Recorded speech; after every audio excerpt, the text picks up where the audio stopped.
और सरकारों की झुग्गियों को हटाने की एक खास तरीके की पॉलिसी होती है। वो पॉलिसी ये है कि निश्चित तौर पे झुग्गी झोपड़ी के अंदर जो लोग रहते हैं उनको भी अच्छा नहीं लगता।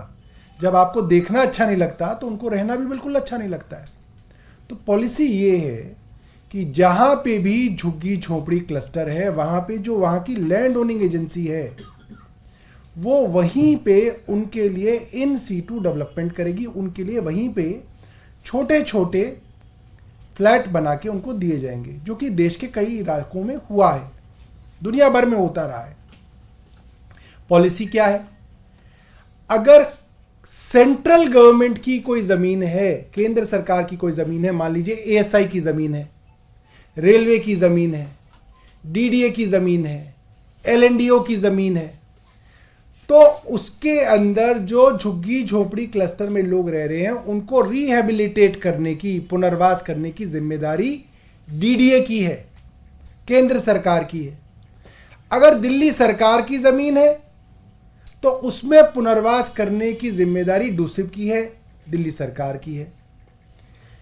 पिछले 1.5-2 साल में अगर आप देखें कि कौन सी झुग्गी झोपड़ियां तोड़ी जा रही हैं, तो ज्यादातर झुग्गी झोपड़ियां केंद्र सरकार की जमीनों पर बसे हुए लोगों को उजाड़ा जा रहा है, भरी सर्दी में उजाड़ा जा रहा है। मैं देख रहा था भारतीय जनता पार्टी वाले कह रहे थे अरे भाई रैन बसेरों के अंदर बेसहारा लोग हैं। ये बेसहारा हैं क्यों? क्योंकि आपने पिछले कुछ सालों में लाखों लोगों को बेघर कर दिया। अप्रैल 2023 के अंदर सुप्रीम कोर्ट को केंद्र सरकार को कहना पड़ा कि कुछ तो रहम करो, इन झुग्गी वालों को पहले रिहेबिलिटेट करो।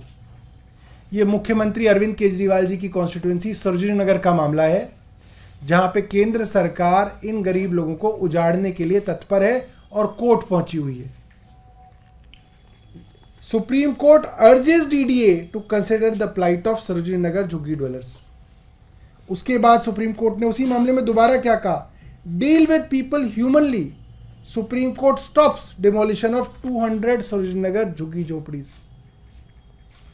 सवाल यह आता है कि केंद्र सरकार गैर कानूनी काम कर कैसे सकती है जब आप इतनी बड़ी बड़ी बातें कहते हैं और देश का कानून है, सिर्फ आपका वादा नहीं है, देश का कानून है कि आप जब तक उनको पुनर्वास नहीं करेंगे आप उनको नहीं उजाड़ सकते।